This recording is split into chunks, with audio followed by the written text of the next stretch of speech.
Sensorium is a game where you use the 5 main senses to solve puzzles. Each sense is used independently until the final set of puzzles.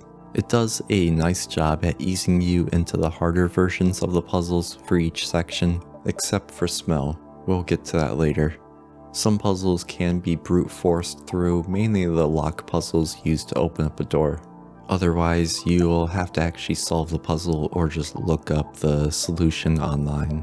If you're looking for brain blasters to test the surface area of your brain, you'll find them here, mainly at the end. But for now, let's look at the type of puzzles that you'll encounter. Your sense of taste involves putting balls in your mouth and replicating the flavor. It starts off simple like all the other senses, but as you progress, its complexity increases. It begins with matching shapes, then from geometry you go to arithmetic, and finally to mix and matching colors and shapes. This is the most straightforward of the senses, and I recommend that you start with this section. To get to there, go east from the start point, then go north through a cave. So as you might have seen, you're going to have to know your primary colors, but luckily if you're colorblind, there is a setting for it.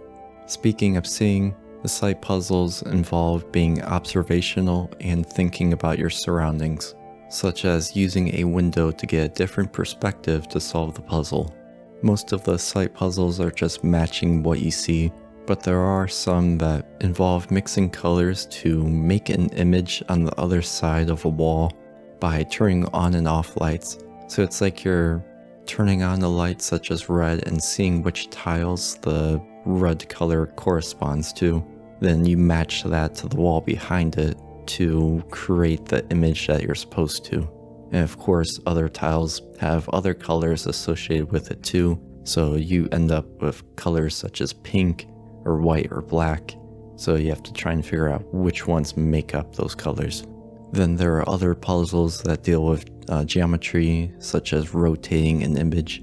So you have tiles on the wall, and there are triangles above it that tell you which translations or rotations to apply to that image. It's a neat section that tests how much you remember from high school and seeing things in a different perspective. Touch is more simplistic at first by having you just push boxes. They're on track, so naturally you have to avoid pushing yourself into a corner. They do have switches on them, so you can't push them around like a bully to get it to work and solve the puzzle. Just like Shrek, you'll need to work in layers in some of the later puzzles by pushing blocks up or down like you've gone from 2D to 3D. Despite the simplicity of just pushing blocks around into the right switches, the last puzzle of this section is probably one of the most complicated in the game. And that's because you have to work within 3 layers that have different spots where you can push the blocks up or down. And of course, you have to try and power them on to power the switch to open up the door to progress. And you can't push blocks just one spot at a time, they do just fly until they hit something and stop. So that does add more complexity to it, so a simple thing turns out to be a whole lot more complicated. The next section is definitely the hardest, especially if you're tone deaf, because we're going to be dealing with sound. Sound is like Simon Says, but without the visual indicator. Like all the other sections, it starts off pretty simple where you just have to match what you hear. But then it involves a meow or a bark, but you don't really have anything that translates to that.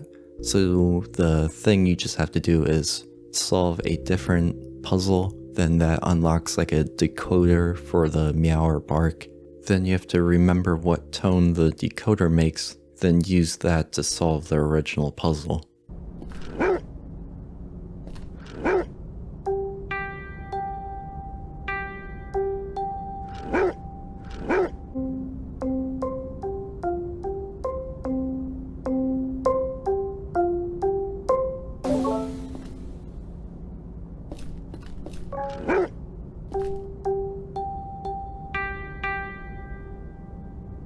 This section works great for training your ear as you would for an instrument, so it's definitely easier if you're musically inclined, but otherwise it's still solvable if you don't play any type of instrument or have any experience with it.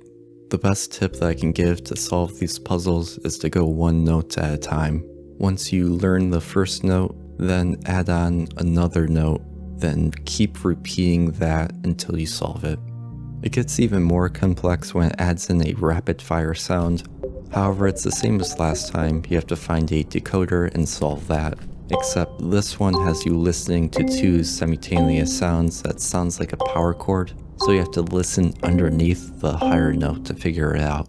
It may also help you to write down what you hear. It may seem daunting at first, but if you take it one note at a time, it does become easier. It's definitely my favorite section. But of course, we do have a stinky section, which is smell. It's the worst of them because it's not clear on how to solve it until you realize that those static, wavy areas that you went into without a clue on what to do are the paths that you need to take for the smell maze. So basically, it's just a memorization or mapping puzzle.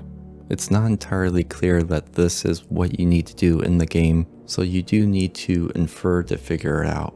Definitely take note of the parts of the map, or you're going to have to backtrack and find all the static areas. It's a neat idea for a puzzle, but it's not as fun and satisfying as the others. Once you finish a section, there are doors that unlock that have like a tree cross with the respective color of the section, which some contain secrets and others have laboratory notes. The laboratory notes pretty much give like a behind the scenes of why there are puzzles in the area. There isn't any like overarching story that's told. The only thing that you're going to get is through these notes, and you're going to have to infer what they mean or what's going on, because nothing is outright told to you. For those that like secrets, there is a developer's room that you can find and unlock. And of course, there's other secrets that just offer other puzzles that you can solve that don't usually involve, they do involve the senses, but it's not like the regular sections. Like one is a piano that you can play. Most of them are just unlocking gates, like the general puzzles that you'd get in each section, but some are unique. The music is very nice. It's the type of music that you imagine people have on in the background to work or just have as background noise, or even meditation music, because it does have like a nice calming element to it, so you won't just flip out when you're trying to solve a puzzle and you're not getting it, which comes in handy for the final puzzles because they combine two senses at a time, with some of them really upping the difficulty. The one involving sound and sight is really vague and confusing on how you're even supposed to solve it. That one, you might have to actually just look up a guide. Overall, it's a really cool game, especially if we get technology for games that stimulate your senses, like chewing 5 gum in VR. The difficulty is consistent throughout, except for the spike at the end.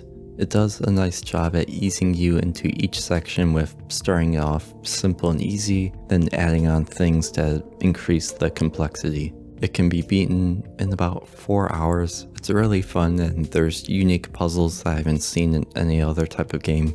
And it's satisfying to solve except for any of the mapping puzzles, which there's only about 2 of them, and that's the smell puzzles. That's it for this one. Hopefully you found this video helpful, and thank you for watching. See ya.